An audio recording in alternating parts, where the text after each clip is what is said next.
Hi, I'm Maggie Baker, and I'm the Theater Arts Director here and manager of the Wax Lax Theater. I'm Jeremy Baker, and I'm the technical director for the space. All of the kids get all of the arts, and if I had my druthers, that would be the way of the whole world, because they get to do fine arts, so they're painting, drawing, working with clay, they're singing, they're working in band, they're taking theater, and they're also taking essentially a technical theater component too. So it's wonderful that they get all of these opportunities to find out all of these areas. To find out which art works for them or makes them feel the best or the most at home. Hi, my name is Pete Hengen. I'm the band director and the Arts Department chair here at St. Ed's. My hope is for our students to graduate here with at least an appreciation of what it takes to be a musician or an artist. It's not an easy task in today's world. Our instrumental program begins in the 2nd grade with recorders, and in the 3rd and 4th grade we move to toots, dudes, and J-saxes in the lower school. And then in 5th grade, we get our regular instruments with the P-bones and the P-trumpets. So in our 7th and 8th grades, it's important to know that we have a major and a minor system. So students can choose between instrumental music, vocal music, or theater as a major and a minor. And at the same time, all of our students do get visual arts as part of their curriculum. Hi, I'm Lourdes Alvarez-Rogers, and I'm the art teacher here at St. Edward's School. Art instruction starts here at St. Edward's from pre-K all the way to 12th grade. That the arts is essential for all schools and all grades, because it not only fosters creative thinking and problem solving, it enables them to be independent thinkers and to have their own artistic voices, which I feel that is so important, not only in school, but in their everyday lives. The students are exposed to many different mediums and styles.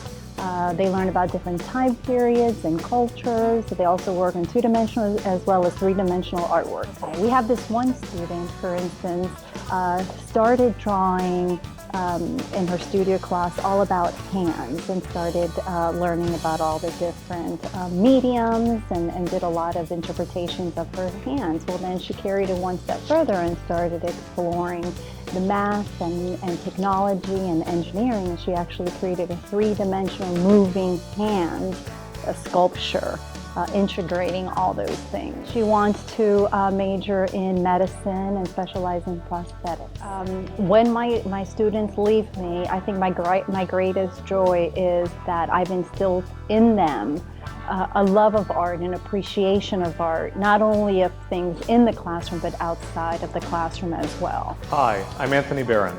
I'm Director of Choral Music here at St. Edward's School.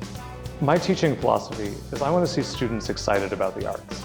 I want students to be exposed to a variety of musical styles, not just maybe the music they're used to listening to on the radio, but also other countries' musical traditions, or maybe learn about the history of our tradition in music, the great classical music over the past centuries. That said, I also want an art classroom to be a place where students can really enjoy coming to school. There are so many parts of their day that are designed to help them flourish academically. But what the arts can really do is help them really understand how they feel and how to communicate to the world around them, hopefully through musical beauty. As far as technical theater goes, I just think it's one of those great places for the kids to come, for the students to come and in a weird way, relax. It sounds a little odd because it's one of the most active classes that I can think of. There's no chairs, nobody sits down. We're cutting wood, we're sanding things, we're building things, but it allows them a chance to go ahead and to use their hands and to think through things, to think through problems in a way that they don't normally think through them.